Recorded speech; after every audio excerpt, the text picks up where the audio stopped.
Bible నుండి ఒక అధ్యాయం చదవటం కష్టం, కానీ ఎంతసేపైనా వాట్సాప్, ఇన్స్టాగ్రామ్ చూడటం చాలా ఇష్టం. 2 గంటల సమయం ప్రార్థనకు కష్టమైన పని, కానీ 2 గంటల సినిమా బోరింగ్ గా ఉండదు. చర్చిలో 10 రూపాయలు అధికం, కానీ షాపింగ్ లో 1000 రూపాయలు కూడా చాలా తక్కువ.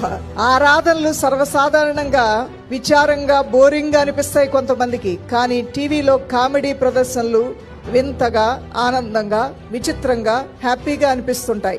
ఇతరుల ముందు ప్రశంసలు వినడానికి, పంచుకోవటానికి ముందు ఉంటాం, కానీ ఇతరుల ముందు దేవుణ్ణి స్తుతించడానికి, ఇతరుల ముందు దేవుని గురించి చెప్పడానికి మాత్రం వెనకుంటాం.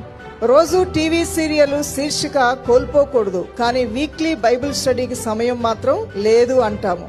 చర్చిలో చివరి సీట్లో కూర్చుందాం అనుకుంటావు, కానీ లోక సంబంధమైన కార్యక్రమాల్లో ముందు సీట్లో ఉండాలని కోరుకుంటూ ముందుకు వెళ్తూ ఉంటావు. పాఠశాల లేదా కార్యాలయం కోసం సమయానికి వెళ్తాం.